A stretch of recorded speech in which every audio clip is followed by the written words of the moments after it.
حضرت ابو ذر غفاری رضی اللہ تعالیٰ عنہ سے روایت ہے کہ رسول اللہ صلی اللہ علیہ وسلم نے فرمایا کہ میں علم غیب کی وہ چیزیں دیکھتا ہوں جو تم نہیں دیکھتے، اور وہ آوازیں سنتا ہوں جو تم نہیں سنتے۔ آسمان چڑچڑا رہا ہے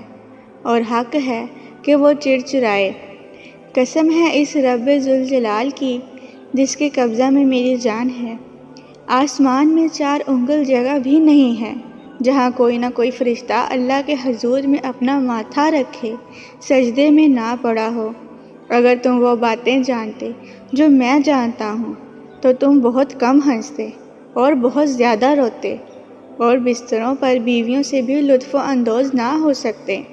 اور اللہ سے نال و فریاد اور گریہ زاری کرتے ہوئے بیابانوں اور جنگلوں کی طرف نکل جاتے۔ اس حدیث کو نقل کر کے ابو ذر فرماتے ہیں، کاش میں ایک درخت ہوتا جو کاٹ دیا جاتا۔ اس سلسلہ کی پہلی جلد کتاب الایمان میں جیسا کہ تفصیل سے بیان ہو چکا ہے کہ خدا کے پیغمبر کا اصل کام اور مقام یہی ہے کہ اللہ تعالیٰ جو غیبی حقائق اس پر منکشف فرمائے اور جن احکام کی اس کی طرف وضع کی جائے وہ اللہ کے دوسرے بندوں کو پہنچائے، اور اس پر ایمان لانے والے اس کے امتیوں کا مقام اور کام یہ ہے کہ اس پیغمبر کے اعتماد و اعتبار پر ان سب باتوں کو وہ حق جانے،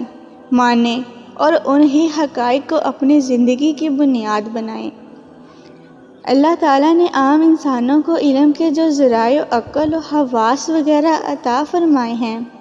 ان کی دسترس صرف اسی عالم شہود تک محدود ہے، عالم غیب تک اس کی رسائی نہیں ہے۔ اس لیے غیبی حقائق کی دریافت اور ان کے بارے میں علم و یقین حاصل کرنے کی راہ ہمارے لیے یہی ہے کہ اللہ کے پیغمبروں کے سماع و مشاہدہ اور ان کی خبر پر ہم اعتماد کریں اور یقین لائیں۔ اسی کا نام ایمان ہے۔ رسول اللہ صلی اللہ علیہ وسلم نے اس حدیث میں عالم غیب کے اپنے اس ہیبت ناک انکشاف کا ذکر فرمایا ہے کہ اللہ کے جلال اور فرشتوں کی کثرت سے آسمان چڑچڑا رہا ہے، اور 4 انگل بھر جگہ بھی اس میں ایسی نہیں ہے جہاں کوئی فرشتہ سر بسجود نہ ہو۔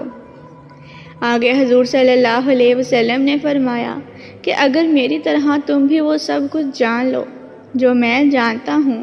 اور جو دیکھتا سنتا ہوں تو تم اس دنیا میں اس طرح ہنسی خوشی نہ رہ سکو، بستروں پر بیویوں سے لطف اندوزی کا بھی تم کو ہوش نہ رہے، اور گھروں سے نکل کر جنگلوں میں اللہ کے سامنے نال و فریاد اور گریہ و زاری کرتے پھرو۔ حدیث کے راوی حضرت ابو ذر غفاری رضی اللہ تعالیٰ عنہ پر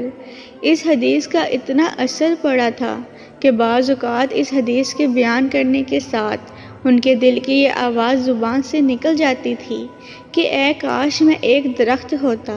جس کو جڑ سے کاٹ ڈالا جاتا اور پھر آخرت میں حساب کے لیے میری پیشہ نہ ہوتی۔ اللہ تعالیٰ کو انسانوں سے چونکا خلافت ارضا کا کام لینا ہے، اور وہ جب ہی ممکن ہے کہ انسان اس دنیا میں اطمینان اور سکون کے ساتھ رہ سکے۔ اس لیے وہ حقیقتیں اور وہ چیزیں عام انسانوں سے پردہ غیب میں رکھی گئی ہیں جن کے انکشاف کے بعد آدمی اس دنیا میں سکون سے نہیں رہ سکتا،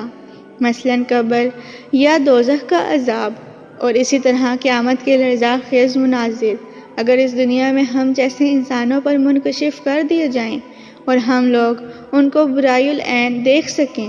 تو پھر اس دنیا میں ہم کوئی کام نہیں کر سکتے، بلکہ زیادہ دنوں تک زندہ بھی نہیں رہ سکتے۔ لیکن رسول اللہ صلی اللہ علیہ وسلم سے اللہ تعالیٰ کو جو خاص کام لینا تھا اس کے لیے ضروری تھا کہ آپ پر ان چیزوں کا انکشاف کر دیا جائے اور ایک درجہ پر ان حقائق کا مشاہدہ آپ کو کرا دیا جائے تاکہ آپ کے اندر وہ عین الیقین اور حق الیقین پیدا ہو جائے جس کی آپ کے منصب عالی اور کار عظیم کے لیے ضرورت تھی۔ اس لیے اس قسم کے بہت سے غیبی حقائق آپ پر منکشف کیے گئے،